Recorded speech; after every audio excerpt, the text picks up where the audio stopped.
على الظالمين وأشهد أن لا إله إلا الله وحده لا شريك له وأشهد أن محمدا عبده ورسوله أرسله بالحق بشيرا ونذيرا وداعيا إلى الله بإذنه وسراجا منيرا.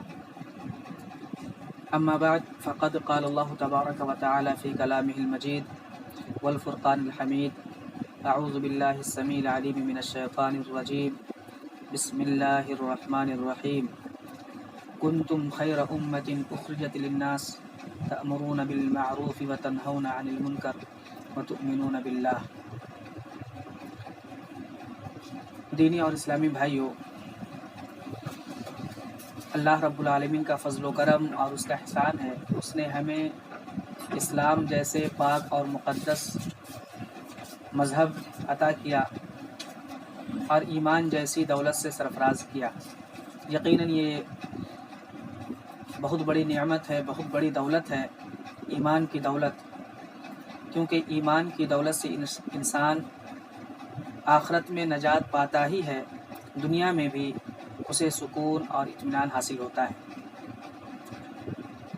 ایمان جسے حاصل ہو جائے، اسلام جو قبول کر لے، اسلام جس کے دل میں رچ بس جائے، اس کی ذمہ داری بھی ہوتی ہے، کیونکہ امت میں دو قسم کے لوگ ہیں، ایک امت اجابت اور ایک امت دعوت.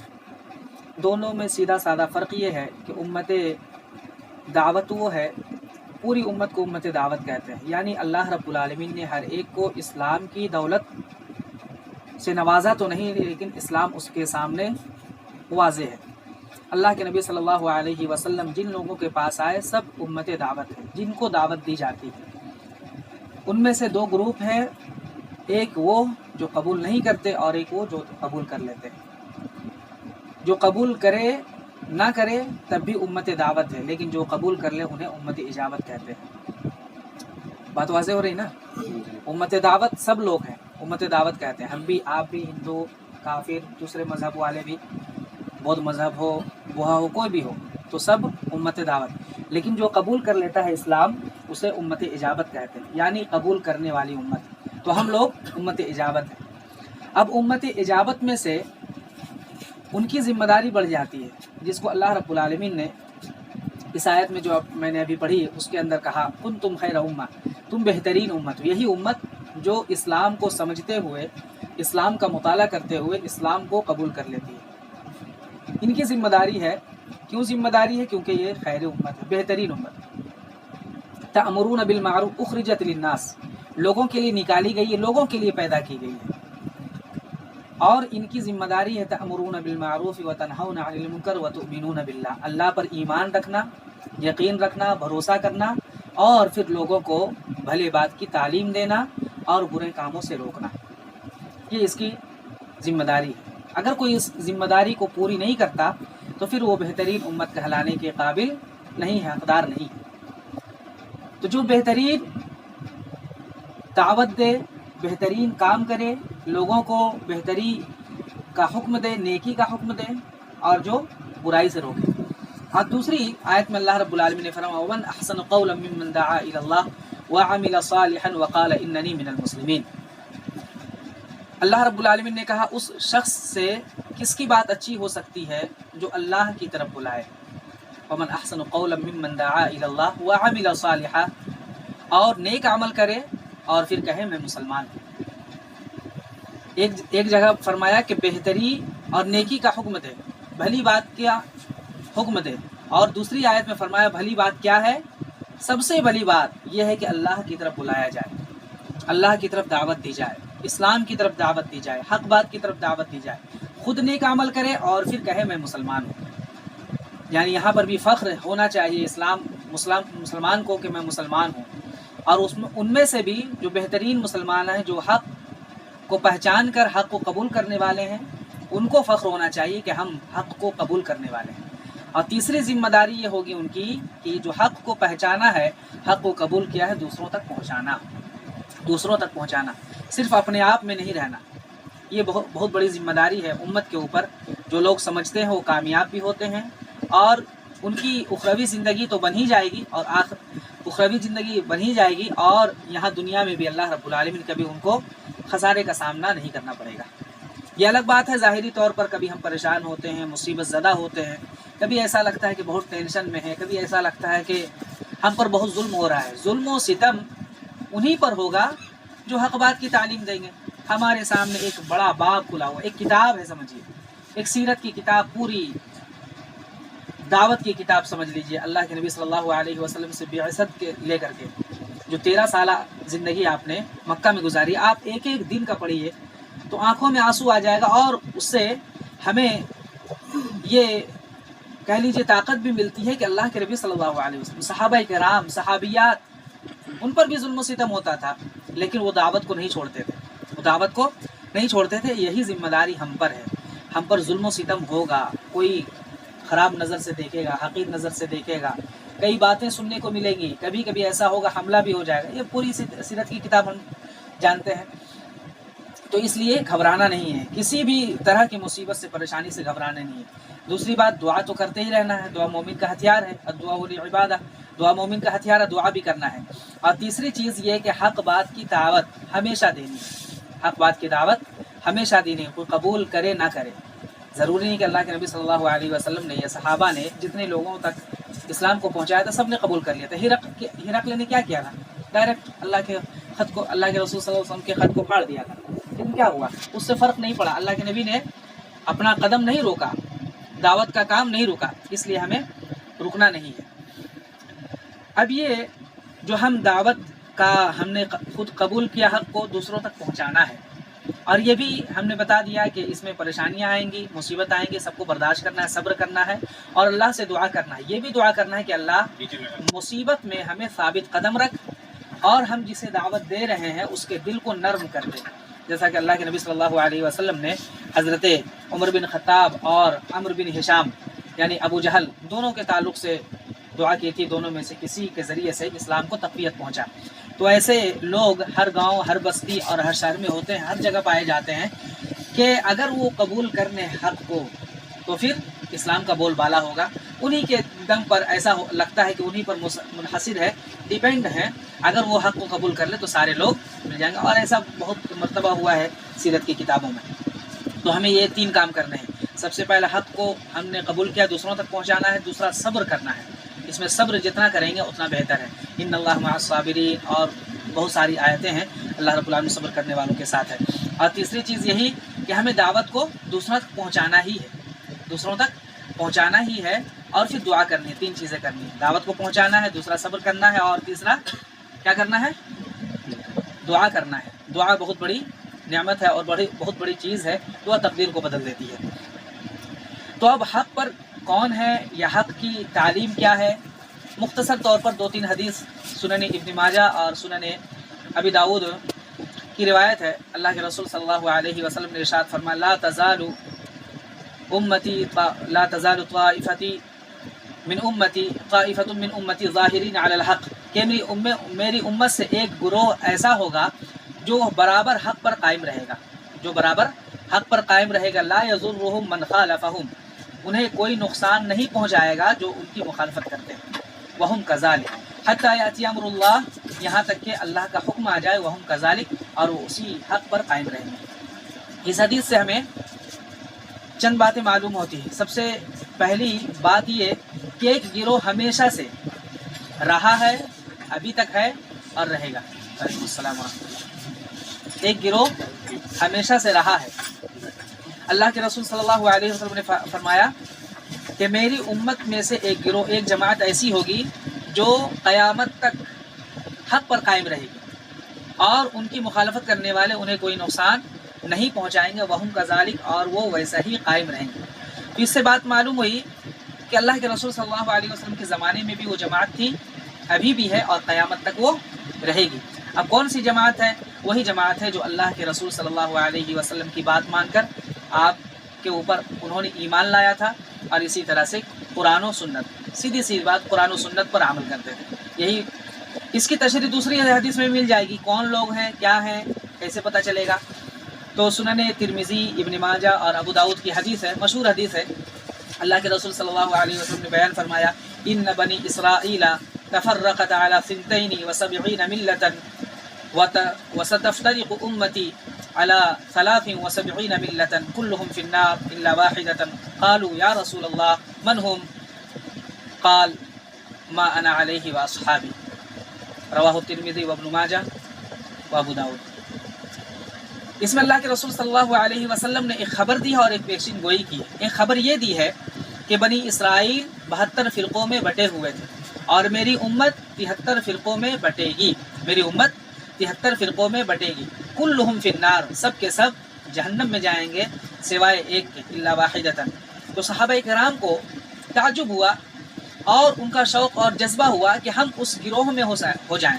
کوئی بھی اگر کسی سے سوال کیا جائے کہ تم لوگ جو جا رہے ہو 4 گاڑیاں لے کر کے جمشید پور، تو ان میں سے صرف ایک پہنچے گی، 4 ہے جس میں بیٹھنا ہے بیٹھ جاؤ تم، لیکن ایک ہی پہنچے گی۔ تو ہم ضرور پوچھیں گے کون پہنچے گی، ہے نا؟ چلانے والا اگر یہ کہیں کہ ایک ہی پہنچائیں گے، ہم تینوں کو ادھر ہی چھوڑ دیں گے، کہاں تک چھوڑنا ہے نہیں بتائے گا، ایک پہنچے گی، تو ہم کیا سوچیں گے کہ اسی گاڑی میں بیٹھیں جو جمشید پور جائے، اس لیے جمشید پور ہم کو جانا ہے۔ تو صحابہ کرام نے پوچھا من ہم یا رسول اللہ، وہ کون سی جماعت ہے؟ تو اللہ کے رسول صلی اللہ علیہ وسلم نے فرمایا ما انا علیہ و اصحابی، آج کے دن میں جس پر ہوں اور جس پر میرے صحابہ ہیں، میرے ساتھی ہیں۔ تو اس سے کیا بات معلوم ہوئی؟ ایک تو خبر دی کہ بنی اسرائیل 72 فرقوں میں، ہمیں نہیں معلوم تھا، اللہ کے رسول صلی اللہ علیہ وسلم نے بتلایا۔ اور دوسری بات یہ معلوم ہوئی کہ ایک پیشین گوئی کی ہے 73 فرقے ہوں گے، لیکن ان میں سے تم ہونا جن پر میں عمل کرتا ہوں اور جن پر میرے صحابہ۔ اور ہمیں اچھی طرح معلوم ہے کہ جن پر اللہ کے نبی اور صحابہ عمل کرتے تھے وہ کون سی چیز تھی؟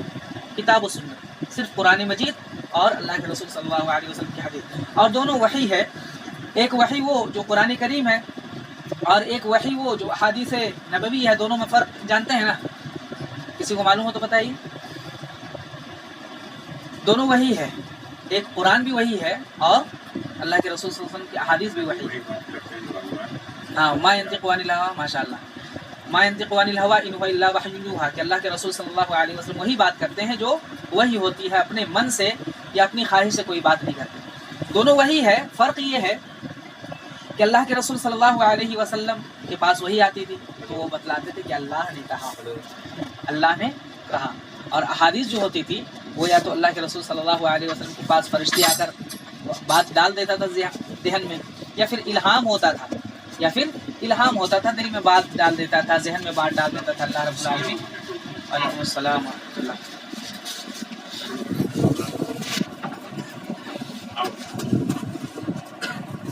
دل میں بات ڈال دیتا تھا اللہ رب العالمین۔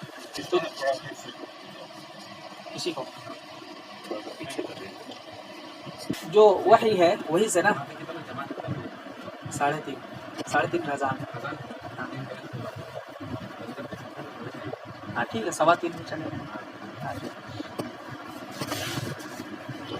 دو وحی کی بات کر رہا تھا کہ اللہ کے رسول صلی اللہ علیہ وسلم نے کہا میں جس پر ہوں اور میرے صحابہ جس پر ہیں۔ تو اس وقت اللہ کے نبی اور صحابہ کس پر تھے؟ دو ہی چیز پر، یا تو قرآن تھا یا تو اللہ کے رسول صلی اللہ علیہ وسلم کی حدیث، اور دونوں وحی ہے، دونوں وحی ہے۔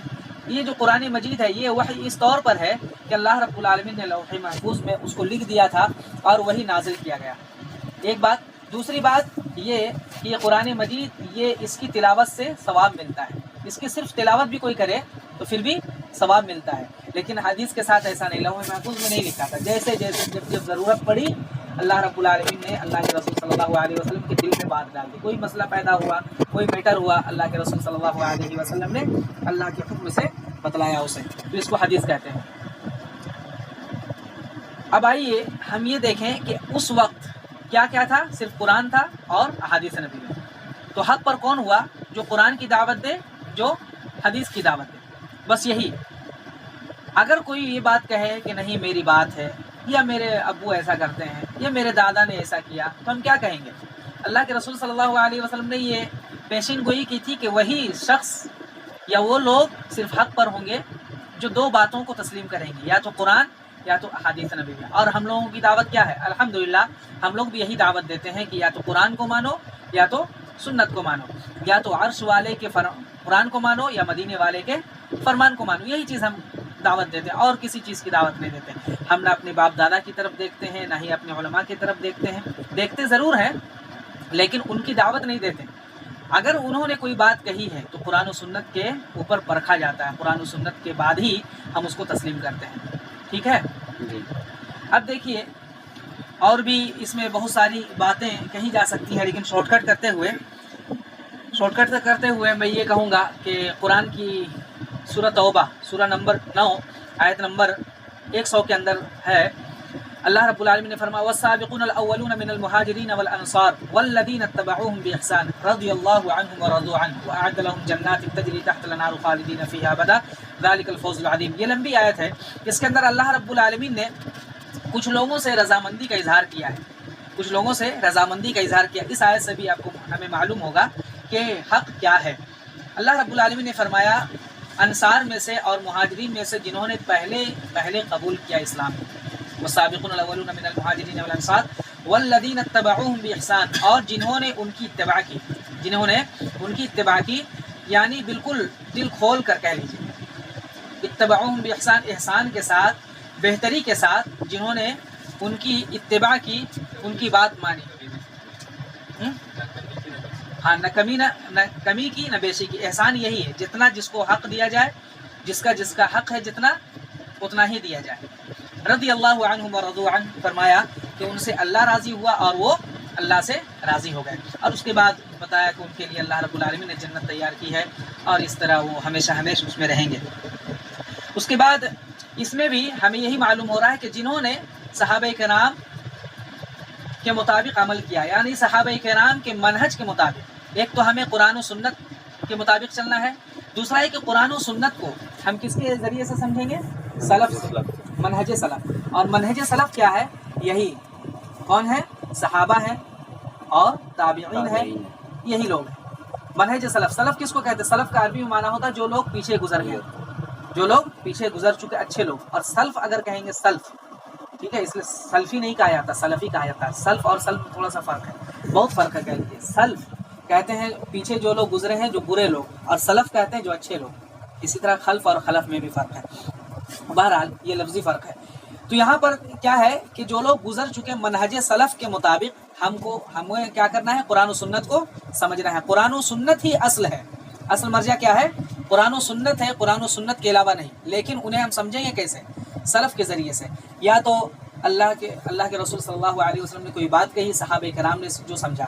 اب ہم یہاں پہ بات کر رہے ہیں، مان لیتے ہم کوئی بات بولیں تو آپ میں سے جو لوگ ہیں وہ زیادہ سمجھیں گے، یا پھر آپ جو بعد میں لوگوں کو بتلائیں گے مارکیٹ میں یا گھر میں وہ زیادہ سمجھیں گے میری بات کو؟ ہم لوگ کیوں؟ کیونکہ ڈائریکٹ آپ لے رہے ہیں اور وہ لوگ کیا کریں؟ انڈائریکٹ لے رہے ہیں۔ تو اس لیے ہمیں کیا کرنا ہے؟ صحابہ کرام سے اور تابعین سے سمجھنا ہے، سلف سے سمجھنا ہے۔ اس کے لیے ہم کہتے ہیں قرآن و حدیث، اہل حدیث کی دعوت، یا کہہ لیجیے اہل سنت والجماعت کی دعوت کیا ہے؟ قرآن و سنت منہج اعلیٰ منہج سلف، یعنی منہج سلف کے مطابق قرآن و سنت کو سمجھنا۔ اس آیت میں بھی یہی معلوم ہوا کہ ہمیں منہج سلف کے مطابق چلنا ہے۔ اس کے بعد ایمان والوں کا کیا طریقہ ہوتا ہے، ان کی خصوصیت کیا ہوتی ہے؟ اللہ رب العالمین نے بہت ساری آیتوں کو یہ کیا ہے، اس لیے میں نے کچھ نوٹ کر لیا تاکہ ادھر ادھر کم وقت میں زیادہ باتیں ہو جائیں۔ انما كان قول المؤمنين اذا دعوا الى الله ورسوله ليحكم بينهم ان يقولوا سمعنا واطعنا واولئك هم المفلحون۔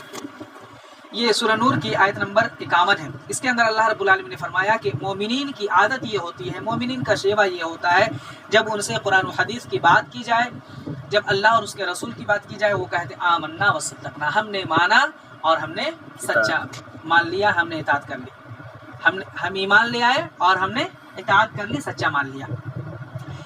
یہاں پر ایمان والوں کی یہ ہے کہ قرآن و سنت آ جائے، اس کے بعد کوئی ہیر پھیر نہیں، کوئی آگے پیچھے قدم نہیں کرنا، ہاں نہیں، یہ سب چوں چرا نہیں چلتا ہے، ٹھیک ہے۔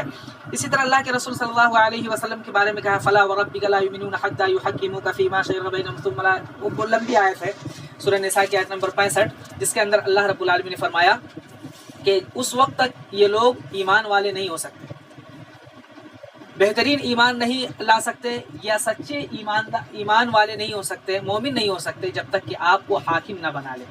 حاکم کا کیا مطلب ہے؟ حاکم جو فیصلہ کرتا ہے اس کو مان لینا۔ تو اللہ کے رسول صلی اللہ علیہ وسلم کے بارے میں کہا کوئی ہمارے یہاں مسئلہ ہے، اب ہم یہ کہہ رہے یہ ہے، وہ کہہ رہے یہ ہے، وہ کہہ رہے یہ ہے، لیکن ہم نے کہا کہ اللہ کے رسول صلی اللہ علیہ وسلم نے یہ بات کہی، یا قرآن میں یہ ہے، تو کس کو تسلیم کرنا ہے؟ چار لوگوں کی بات یا پھر قرآن اور حدیث کی بات؟ قرآن و حدیث کی بات۔ کیوں؟ کیونکہ اللہ رب العالمین نے اسی میں کیا رکھا ہے؟ اسی میں بھلائی رکھی ہے، اسی میں خیر اور کامیابی رکھی ہے۔ اور اگر ہم احادیث کا ذخیرہ دیکھیں گے تو بہت ساری احادیث ایسی ملتی ہیں جن میں اللہ کے رسول صلی اللہ علیہ وسلم نے صراحت کے ساتھ، وضاحت کے ساتھ کہا ہے اگر تمہیں گمراہ نہیں ہونا ہے، اگر تمہیں کامیابی چاہیے تو صرف دو ہی ذریعے سے کامیابی مل سکتی ہے۔ جیسا کہ ایک حدیث ہے، مشہور حدیث جو آپ لوگوں نے بارہا سنی ہوگی، ترکت فیکم امرین، اور ایک روایت میں ترکت فیکم شیئین لن تضلوا بعدہ، صحیح الجامع کی حدیث ہے، علامہ البانی رحمہ اللہ نے جس کو ترتیب دی ہے کہ اللہ کے رسول صلی اللہ علیہ وسلم نے فرمایا میں تمہارے درمیان دو چیزیں چھوڑ رہا ہوں، اور یہی خطبہ بہو یہی خطبہ اللہ کے رسول صلی اللہ علیہ وسلم نے آخری وقت میں میدان عرفات میں بھی، جس سال آپ کا انتقال ہوا اس وقت بھی یہی خطبہ دیا تھا۔ اور آخری وقت میں کوئی شخص وصیت کس بات کی کرتا ہے؟ جو بہت زیادہ اہم ہو۔ 10 باتیں اس حدیث میں ہیں، کبھی میں انشاءاللہ اس کو بھی بیان کروں گا۔ 10 باتوں میں سے ایک یہ ہے کہ تمہارے درمیان میں نے دو چیزیں چھوڑی ہیں، اب آخری وقت میں پہلے بھی جیسا کہ میں نے پہلے حدیثیں پڑھی ہیں کہ قرآن و سنت، اور یہاں پر بھی آخری وقت میں بھی کیا فرما رہے ہیں؟ ترکت فیکم شیئین، میں تمہارے درمیان دو چیزیں چھوڑ کر جا رہا ہوں، لن تضلوا بعدہ ان تمسکتم بہ، کتاب اللہ و سنت رسولی، کہ میں دو چیزیں چھوڑ کر جا رہا ہوں اس کے بعد تم کبھی گمراہ نہیں ہوگے، شرط یہ ہے ان تمسکتم بہ، شرط یہ ہے بہما، یہ کہ تم انہیں مضبوطی سے تھام لوگے، پکڑ لوگے۔ پکڑنے کا کیا مطلب ہے؟ پکڑے رہنا صرف قرآن حدیث نہیں، اس پر عمل کرنا۔ تو دو چیزوں کو اگر تم پکڑ لوگے، اور اس کے بعد خود ہی تفصیل بیان کی، کتاب اللہ و سنت رسولی، اللہ کا قرآن اور میرا فرمان، اس کے رسول کی سنت، یہ دو چیزیں ہیں۔ آخری وقت میں اگر کوئی یہ کہے کہ نہیں اللہ کے رسول صلی اللہ علیہ وسلم نے کوئی بات کہی ہے، اس کے بعد تشریح کے طور پر اور بہت زیادہ اس کی صراحت کے ساتھ کچھ لوگوں نے کہا ہے، اس لیے ان کو بھی تسلیم کرنا ہے، لیکن اللہ کے رسول آخری وقت میں فرما رہے ہیں، آخری وقت میں بالکل، اس کے بعد چند مہینوں کے بعد آپ کا انتقال ہو گیا تو 2-2.5 مہینے کے بعد، تو آخری وقت میں اگر کوئی ایسی بات رہتی تو اللہ کے رسول صلی اللہ علیہ وسلم ضرور بتلاتے۔ لہٰذا ہمیں قرآن اور سنت انہی دونوں چیزوں کو سمجھنے کی کوشش کرنی ہے، اور انہی دونوں چیزوں پر ہمیں ہر مسئلے کا حل ہمیں ڈھونڈنا ہے۔ اور اللہ رب العالمین نے سورہ بقرہ آیت نمبر 137 کے اندر بھی صحابہ کرام کے عمل کو معیار بیان کیا، بتایا ہے۔ معیار کس کو کہتے ہیں؟ ترازو ہے یا کوئی پڑھنا ہے، کر لیجئے، فَإِنْ آمَنُوا بِمِثْلِ مَا آمَنْتُمْ بِهِ فَقَدِ اهْتَدَوْا وَإِنْ تَوَلَّوْا فَإِنَّمَا هُمْ فِي شِقَاقٍ۔ اللہ رب العالمین نے فرمایا کہ اگر یہ لوگ بعد میں آنے والے لوگ تمہاری طرح ایمان لے آئے تو کیا ہوگا؟ فَقَدِ اهْتَدَوْا، وہ لوگ ہدایت پا جائیں گے، بھلائی پا جائیں گے، وہ لوگ کامیاب ہو جائیں گے۔ وَإِنْ تَوَلَّوْا فَإِنَّمَا هُمْ فِي شِقَاقٍ، اور اگر وہ پیٹھ پھیر لیں تو کیا ہوگا؟ پھر ان کے درمیان اختلاف پیدا ہو جائے گا، تو صحابہ کرام کس پر عمل کرتے تھے؟ اس وقت کیا تھا؟ کتاب و سنت، یا تو اللہ کے رسول صلی اللہ علیہ وسلم نے جو باتیں کہی تھی جن کو ہم حدیث کہتے ہیں وہ تھی، یا پھر قرآن کریم تھا جو اللہ رب العالمین نازل فرماتا تھا۔ یہی دو چیزیں تھیں۔ لہٰذا ہماری دعوت کیا ہے؟ ہماری دعوت بھی یہی ہے، ہم کسی بستی کی طرف نہیں بلاتے، نہ ہی ہم کسی گاؤں کی طرف بلاتے ہیں، نہ کسی ہمارے بڑے کی طرف بلاتے ہیں۔ ایک ہوتا ہے کہ دادا پردادا میں کوئی گزرا ہے، یا پھر کوئی بادشاہ گزرا ہے، کوئی خلیفہ گزرا ہے، ہم اس کی طرف بلاتے ہیں، انہوں نے ایسا کہا، آپ میری بات مان لیجیے۔ نہ بادشاہت ہم میں سے کسی کو چاہیے، نہ ہی حکومت چاہیے، نہ ہی خلافت چاہیے، کچھ ہمیں نہیں چاہیے۔ ہمیں چاہیے تو صرف یہ کہ اللہ رب العالمین کا قرآن چلے اور اللہ کے رسول صلی اللہ علیہ وسلم کا فرمان چلے، یہی ہم چاہتے ہیں۔ اور اس لیے ہم چاہتے ہیں کہ اللہ رب العالمین نے خود قرآن کریم میں بہت ساری آیتیں آپ کو مل جائے گی کہ اللہ رب العالمین نے انہی دونوں چیزوں کی تعلیم دی ہے۔ اور جیسا کہ وہ مشہور آیت سورہ نساء کی ہے، اللہ رب العالمین نے جو لمبی آیت ہے، اور اس میں آخر میں یہ فَإِن تَنَازَعْتُمْ، اس سے پہلے یہ أَلَمْ تَرَ إِلَى الَّذِينَ يَزُعُمُونَ أَنَّهُمْ يَا أَيُّهَا الَّذِينَ آمَنُوا أَطِيعُوا اللَّهَ وَأَطِيعُوا الرَّسُولَ وَأُولِي الْأَمْرِ مِنكُمْ فَإِن تَنَازَعْتُمْ، کہ تم اللہ کے اطاعت کرو، رسول کے اطاعت کرو، اولی الامر کی اطاعت کرو۔ اولی الامر سے مراد علماء کہہ لیجئے یا پھر کہہ لیجئے عمراء، دونوں بات کہی گئی، لیکن دونوں میں سے اس کے بعد پھر کہا فَإِن تَنَازَعْتُمْ، اس کے بعد کسی کی بات مانتے ہو کوئی بات نہیں، لیکن فَإِن تَنَازَعْتُمْ فِي شَيْءٍ، اگر کسی چیز میں ٹکراؤ ہو جائے، اگر تمہارے درمیان اختلاف ہو جائے تو فَرُدُّوهُ إِلَى اللَّهِ وَالرَّسُولِ، اللہ کی طرف پلٹو یا پھر اللہ کے رسول صلی اللہ علیہ وسلم کی طرف۔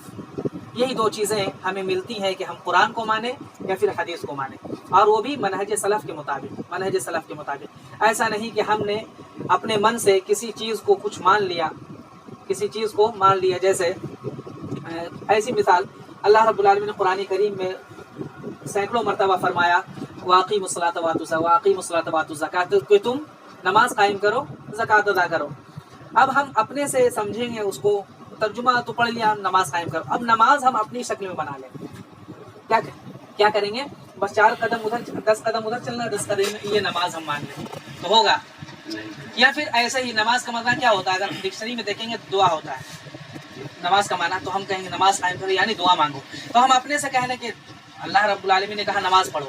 اب ہم کسی کی بات نہیں مانیں گے، بس اپنے سے ہم سمجھیں گے کہ دعا کرنا ہے تو ہوگا؟ نہیں ہوگا. منہج سلف اس لیے بہت ضروری ہے. اب ہم مختصر طور پر اہل حدیث کے اصول کیا ہیں، یا اہل حدیث کی دعوت کس چیز پر مبنی ہے، کیا مانتے ہیں کیا نہیں مانتے، یہ مختصر آپ کو بتلا دیتے ہیں تاکہ آپ لوگ الحمدللہ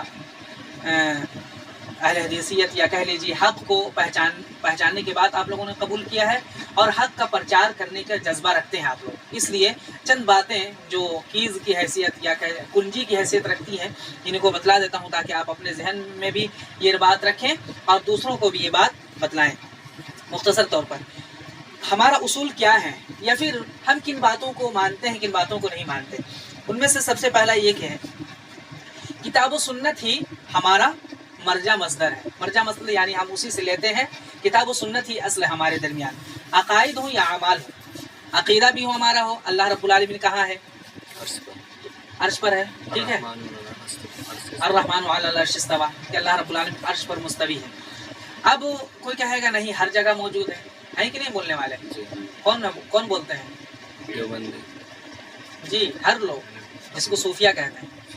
صرف وہ نہیں، ہر کیا ہے، ہر کنکر میں شنکر ہے نا، ہر کنکر میں شنکر، تو اسی طرح وہ بھی ہر جگہ موجود ہے.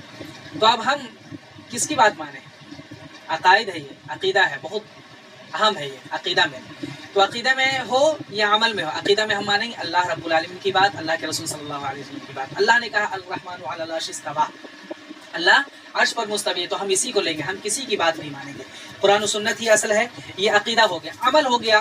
عمل کوئی بھی چیز آپ لے لیجئے، کوئی بھی چیز، نمازی لے لیجیے، زکوٰۃ لے لیجیے، صدقہ لے لیجیے، یا کوئی بھی ایسا عمل لے لیجیے آپ، یا کہہ لیجیے قرآن خوانی، ہم کھل کر کہتے ہیں قرآن خوانی کہہ لیجیے، یا خاتمہ کہہ لیجیے، چہلم ہے نا، 40واں وغیرہ. تو ہم اس میں کیا کریں گے؟ یہ عمل ہے، عقیدہ تو نہیں ہے، یہ عمل ہے. اس میں ہم کیا لیں گے؟ کوئی بھی کہے گا تو ہم مان لیں گے؟ نہیں. قرآن و سنت سے اگر اس کا ثبوت ملے گا تو ہم لیں گے. اللہ کے رسول صلی اللہ علیہ وسلم کے زمانے میں لوگوں کی وفات ہوئی کہ نہیں؟ حضرت خدیجہ کی ہوئی، حضرت سودا کی، وہ بہت ساری اللہ کے نبی کی بیویاں، اللہ کے نبی کے بیٹے بیٹیاں، سب کا انتقال ہوا. صحابہ کرام بڑے بڑے امیر حمزہ وغیرہ انتقال کیے. تو کیا کسی کے وقت میں ایسا عمل آپ نے کیا تھا؟ اللہ کے رسول صلی اللہ علیہ وسلم نے نہیں کیا، صحابہ کرام نے کیا. صحابہ کرام سے بھی کوئی ثبوت نہیں ملتا. تو ہم کس بنیاد پر کرتے ہیں؟ کس بنیاد پر؟ اپنے سے ہم نے بنا لیا کہ ہمیں ثواب ملے گا یا ثواب پہنچائیں گے، تو ایسا نہیں ہوتا. عقائد ہو یا اعمال ہو، ہمیں کیا لینا؟ وہ کتاب و سنت سے. دوسری بات جو بہت زیادہ لوگ کہتے ہیں، ہمارے دشمن کہہ لیجئے یا کہہ لیجئے جو باطل کا پرچار کرتے ہیں، کہ کتاب و سنت میں کہیں ٹکراؤ ہو جاتا ہے تو ہم کیا کریں گے؟ کتاب و سنت میں کہیں ٹکراؤ ہو جاتا ہے تو ہم کیا کریں گے؟ تو کتاب و سنت میں کوئی ٹکراؤ نہیں، کوئی ٹکراؤ کتاب و سنت میں ہے ہی نہیں. قرآن کچھ کہہ رہا ہے، حدیث کچھ کہہ رہا ہے، ایسا ہو سکتا ہے؟ نہیں ہو سکتا. ایسا اس وقت ہوگا جب دونوں کا مرجع الگ الگ ہوگا. دو نالی جا رہی ہے، دونوں نالی یا کہہ لیجیے 2 نالے ہیں پانی، اور دونوں کا پانی ایک جگہ سے آ رہا ہے. تو دونوں کا پانی الگ الگ ہو سکتا ہے؟ نہیں ہوگا نا، ایک ہی جگہ سے آ رہا ہے. کب ہوگا؟ جب دونوں الگ الگ جگہ سے ہو. تو قرآن جہاں سے آیا وہاں سے حدیث بھی، اللہ کی طرف سے قرآن ہے نا، اور حدیث اللہ ہی کی طرف سے ہے. جیسا کہ سورہ نجم کی آیت انہوں نے بتلاؤ ہے نا، اللہ رب العالمین، اللہ کے نبی جو بھی بولتے ہیں وہ وہی ہوتی ہے. تو دونوں ایک ہی جگہ سے ہے، تو دونوں ٹکراؤ ہرگز ہو ہی نہیں سکتا، بلکہ ایک دوسرے کی تفسیر ہے. واقعی الصلاۃ یہاں پر کہا گیا نماز پڑھو، اور وہاں پر نماز کا طریقہ بتلایا گیا. یہاں پر کہا گیا قرآن میں زکوٰۃ ادا کرو، اور زکوٰۃ کی تفصیل اللہ کے نبی صلی اللہ علیہ وسلم نے اپنے عمل کے ذریعے سے اور اپنی بات کے ذریعے سے کر دی ہے. اس کو اور دونوں کو سمجھنے کے لیے ایک تو یہ کہ ٹکراؤ نہیں ہے، ٹھیک ہے، بلکہ ایک دونوں کی تفصیل بیان کی گئی ہے. اب اس کو سمجھنے کے لیے ہم عقل نہیں دوڑائیں گے. اس سے پہلے بات ہو گئی عقل نہیں لگائیں گے بلکہ کس کے ذریعے سمجھیں گے؟ منہج سلف کے ذریعے سے. تیسری بات، اس پر بھی بہت واویلا مچاتے ہیں. تمام علماء کی قدر نہیں کرتے، علماء کی قدر نہیں کرتے. ہم جب کہتے ہیں ہم قرآن و سنت کو مانتے ہیں، قرآن و سنت کو مانتے ہیں اور قرآن و سنت کے مطابق ہے، منہج سلف کے مطابق ہم عمل کرتے ہیں، تو کہتے ہیں علماء کو نہیں مانتے ہیں. تو تمام علماء کی ہم قدر کرتے ہیں. کہتے ہیں آپ کو نہیں مانتے، اس کو نہیں مانتے. ہم علماء کو کیا مانتے ہیں؟ آپ کو بھی مانتے ہیں، ان کو بھی مانتے ہیں. کوئی بچہ ہے تو اس کو بھی مانتے ہیں. بچے کو مانتے ہیں کہ اس پر شفقت کیا جائے گا. بڑے کو مانتے ہیں اور اس کی عزت کی جائے. اپنے باپ کو بھی مانتے ہیں، اپنے دادا کو بھی مانتے ہیں، اپنے دوست کو بھی مانتے ہیں. لیکن جس کو جتنا حق دینا ہے اتنا ہی دینا ہے. اب صحابہ کرام کو ہم مانتے ہیں کہ نہیں مانتے؟ مانتے ہیں. لیکن اگر صحابہ کا عمل کبھی کبھی ہوتا ہے اللہ کے حدیث کے مطابق نہ ہو یا مخالف ہو جائے تو کیا کرتے ہیں؟ صحابہ کو نہیں مانتے، مانتے ہیں. لیکن صحابہ کی بات اس وقت ہم تھوڑا سا سائڈ کر دیتے ہیں. کیوں سائڈ کرتے ہیں؟ ان کی تحقیر کرتے ہوئے نہیں، بے عزتی کرتے ہوئے نہیں، بلکہ اللہ کے رسول صلی اللہ علیہ وسلم کی بات مانیں، ان کو صحابی اور رضی اللہ عنہ کہتے ہوئے. اسی طرح ہم علماء کو مانتے ہیں، علماء کی عزت کرتے ہیں، لیکن قرآن و سنت پر ان کو ترجیح نہیں دیتے، قرآن و سنت سے اوپر نہیں اٹھاتے، اور یہ اللہ اور اس کے رسول صلی اللہ علیہ وسلم کے فرمان کو مانتے ہوئے. اسی طرح جس طرح قرآن و حدیث میں ٹکراؤ نہیں ہے، اسی طرح سمجھ لیجیے عقل اور نقل میں. نقل کسے کہتے ہیں؟ قرآن اور سنت، یہی نقل ہے. اور صحابہ کرام کا جو عمل ہے، قرآن و سنت اور صحابہ کرام منہج سلف، اس میں کیا ہے؟ ٹکراؤ نہیں ہے. جس طرح قرآن و حدیث میں ٹکراؤ نہیں، اسی طرح سے عقل اگر سالم ہے، عقل اگر سالم ہے، سالم عقل کس کو کہتے ہیں؟ صحیح، پاگل ہونا نہ ہو، باطل والا نہ ہو. اگر صحیح ہو اور نقل بھی صحیح ہو، نقل صحیح یعنی قرآن تو صحیح ہے ہی، حدیث یعنی ضعیف حدیث نہ ہو، موضوع حدیث نہ ہو، اگر صحیح ہے تو ٹکراؤ نہیں ہوگا. ایسا کوئی بھی حکم اللہ کا یا رسول صلی اللہ علیہ وسلم کا ایسا ہے ہی نہیں کوئی حکم جو عقل سے کیا ہو جائے؟ ٹکرا جائے. آج بھی، آج سے پہلے مطلب 50 سال 60 سال 100 سال پہلے بہت ساری چیزوں کو نہیں مانتی تھی. کہتے تھے نہیں ایسا نہیں ہو سکتا، ایسا نہیں ہو سکتا، بچے کے بارے میں جو قرآن نے کہا ایسا نہیں ہو. لیکن آج سائنس اس کو خود ہی ثابت کر رہی ہے، ثابت کرے نا نہیں ایسا ہے. تو اب کیا ہے؟ قرآن و حدیث میں جو چیزیں بیان کی گئی، آج تک سائنس نے کسی ایک کو بھی نکارا نہیں. تحقیق کے بعد، ریسرچ کے بعد کسی کو نکارا نہیں ہے، بلکہ کہہ لیجئے 80% یا 85% کو کیا کیا؟ ثابت کر دیا ہے، ثابت کر دیا. اور 15% یا 20% جو بچا ہوا ہے، 15% یا 20% جو بچا ہوا ہے، اس کے بارے میں کچھ نہیں کہتا. صحیح ہے یہ بھی نہیں کہتا، غلط ہے یہ بھی نہیں کہتا. جب ہم 80% مان لیجیے، 80% کو سائنس نے ثابت کر دیا ہے، تو 20% میں کچھ بھی نہیں کہا ہے، تو 20% کو بھی ہم کیا کہیں گے؟ صحیح مان لیں گے، صحیح مان لیں گے. کیوں مانیں گے؟ کیونکہ اس کو غلط نہیں کہا. اور دیکھیے گا انشاءاللہ 100 سال 150 سال بعد اس کو بھی جو 15% یا 20% ہے اس کو بھی سائنس ثابت کر دے گا. لیکن ہم سائنس کے یہ نہیں ہے کہ سائنس ثابت کرے گا تبھی مانیں گے. قرآن و سنت ہے، اللہ کے رسول صلی اللہ علیہ وسلم کی باتیں ہیں تو ہم مانیں گے. اسی طرح سے کچھ باتیں ہیں ان کے یہاں جو آپ ان کو بتا سکتے ہیں، سمجھا سکتے ہیں. خواب کی شرعی دلیل ہم نہیں مانتے، خواب کو شرعی دلیل نہیں مانتے. ان کے یہاں بعض لوگوں کے یہاں کیا ہے؟ خواب اگر کسی نے دیکھا، ان کی کتابیں آپ پڑھیں گے، ان کے عقائد جانیں گے، تو خواب کسی نے دیکھا، اگر کوئی بڑا عالم ہے، ولی اللہ جس کو کہتے ہیں یہ لوگ، کتب ہے، ابدال ہے، بہت سارے ان کے القاب ہیں، تو ان کے یہاں کیا اگر کتب یا ابدال یا اسی طرح ولی اللہ نے کچھ کہہ دیا، خواب دیکھ لیا، تو خواب کیا ہوتی ہے ان کے یہاں؟ شرعی دلیل. اگر خواب دیکھ لیا کہ فلاں چیز کرنی ہے، جیسے آج بھی ان لوگوں کے یہاں میرے بہنوں ہیں، ان کے یہاں اگر خواب دیکھ لیا ان لوگوں نے کہ کسی کی وفات پر اگر 40 آدمی کو کھلانا ہے، 40 آدمی کو کھلائیں گے، نہ 39 کو کھلائیں گے، نہ 41 کو کھلائیں گے. کیوں ہے؟ یہ شرعی دلیل ہے ان کے یہاں. تو ہم خواب کو دلیل نہیں مانتے. خواب کیونکہ دونوں اچھا برا دونوں طرح ہوتا ہے، اچھا بھی ہو سکتا ہے، برا بھی ہوتا ہے. اللہ کی طرف سے اچھا ہے اور برا ہے تو شیطان کی طرف سے. اسی طرح کشف و کرامات بھی ہم نہیں مانتے. کشف و کرامات ہم نہیں مانتے. کیوں نہیں مانتے؟ کیونکہ قرآن و حدیث سے اس کا ثبوت نہیں ملتا. کشف کرامات یہ تو جانتے ہیں. الہام اسی طرح ہم نہیں مانتے. الہام کیا اللہ کے رسول صلی اللہ علیہ وسلم کو ہوا کرتا تھا، صحابہ کرام کو بھی ہوا کرتا تھا. تو صحابہ کرام کو ہوا کرتا تھا، جیسا کہ حضرت زید ابن عبد ربی کو جب خواب دکھایا گیا تھا کہ اذان کے بارے میں الہام ہوا تھا کہ ایسا ایسا اذان دیا جائے، تو وہ کیا ہے؟ انہوں نے رسول صلی اللہ علیہ وسلم کو پیش کیا تھا، رسول صلی اللہ علیہ وسلم کے پاس پیش کیا تھا. اور اس کے بعد جب مہر لگ گئی اس پر، تب وہ صحیح ہوا. اسی طرح ہم الہام کو نہیں مانتے. اب کوئی کہے گا مجھے الہام ہوا ہے, آنکھ بند کر کے کہ مجھے الہام ہوا, یہ حدیث صحیح نہیں ہے. ٹھیک ہے, جماعت اسلامی والے کھل کر کہہ دے رہے ہیں, آپ لوگ اپنے ہیں اس لیے. جماعت اسلامی والے کیا کہتے ہیں مولانا مودودی, کوئی حدیث کو ضعیف کہے حدیث کو صحیح کہے اس سے کوئی مطلب نہیں ہے.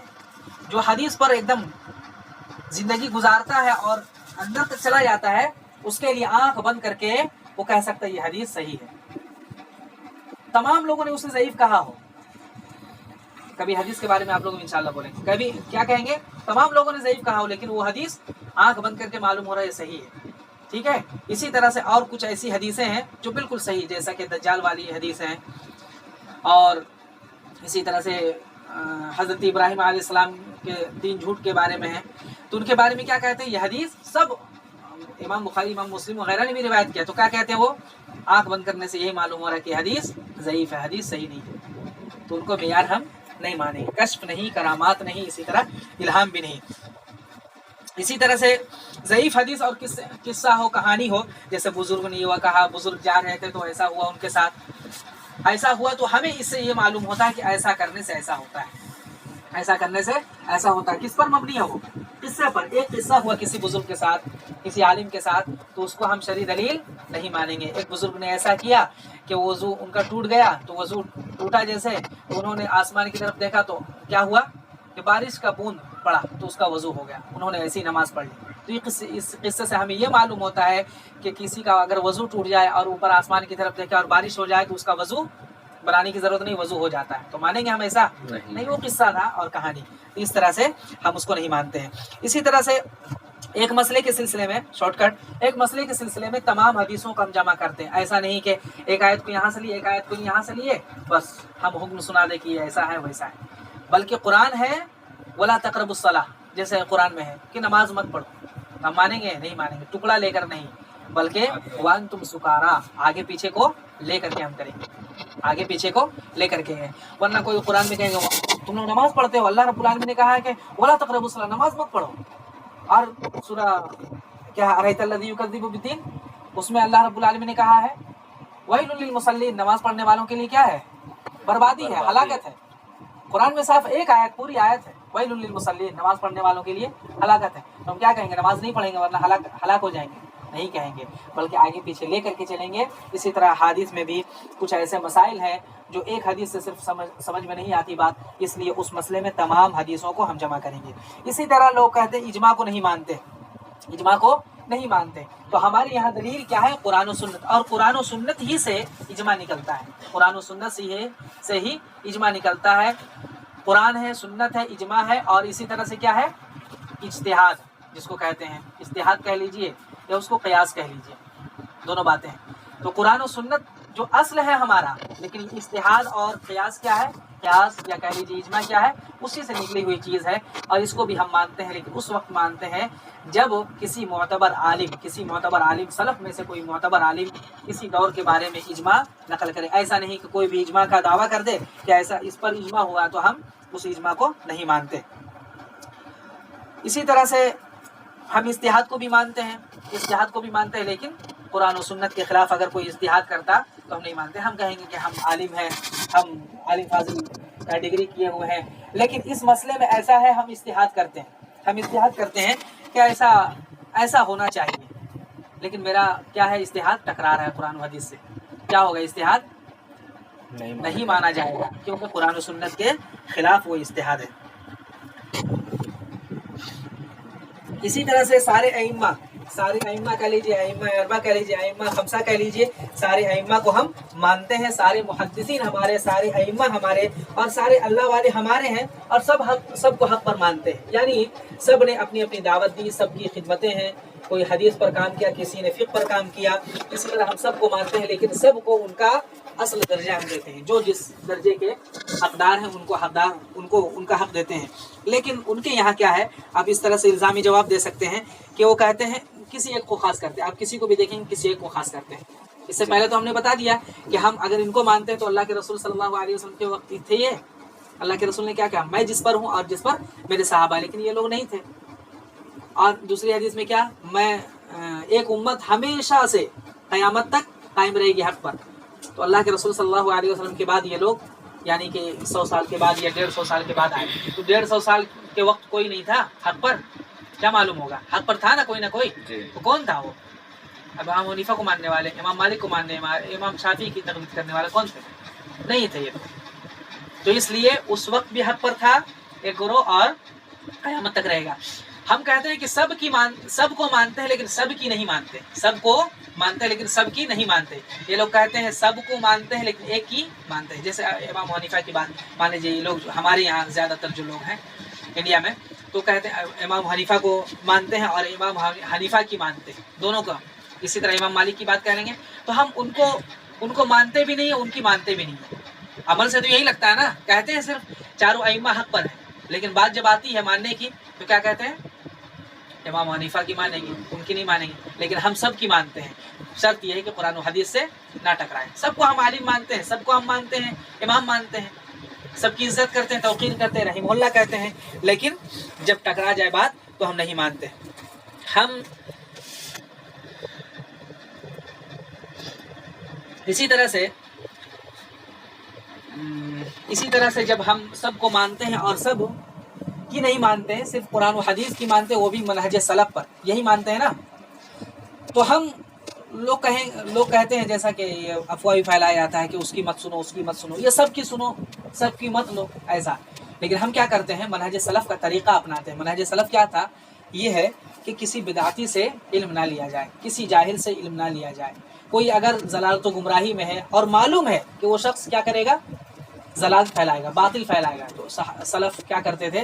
ان سے ڈراتے تھے. آج بھی یہ رواج سعودی عرب اور دوسرے ممالک میں ہے کہ اگر کسی کے بارے میں معلوم چل گیا وہ بدعتی ہے یا اس کے پاس علم نہیں ہے یا وہ کیا کرتا ہے ضلالت اور گمراہی پھیلاتا ہے، تو علماء کرام ڈراتے، اس کو حذر کہتے ہیں، تحذیر کہتے ہیں. حذر عربی میں کہتے ہیں ڈرانا، تو اس کو کہتے ہیں اس کے پاس نہ بیٹھایا جائے، اس کے پاس کوئی بھی نہ علم حاصل کیا جائے. ہاں ہمارے پاس کوئی آئے بتانے کے لیے ایسی بات ہے، شبہ ہو رہا ہے، ڈاؤٹ ہو رہا ہے، ہم نے ایسا سنا، تو ہم اس کی سنیں گے اور پھر اپنی بات ہم رکھیں گے. اور ہم اپنی بات نہیں رکھتے ہیں بلکہ اپنی بات قرآن و سنت کے مطابق ہم رکھتے ہیں اور سلف صالحین کے مطابق. تو یہی ہماری دعوت ہے اور یہی ہمارے اصول ہے. شارٹ کٹ میں نے بتلا دیا. انشاءاللہ دھیرے دھیرے کچھ باتیں آئیں گی اور آپ لوگوں کے پاس جو سوال جواب ہو، کوئی بھی چیز، کوئی بھی ڈاؤٹ ہو، انشاءاللہ آپ لوگ کہیے، اس کو یہ کیا جائے گا.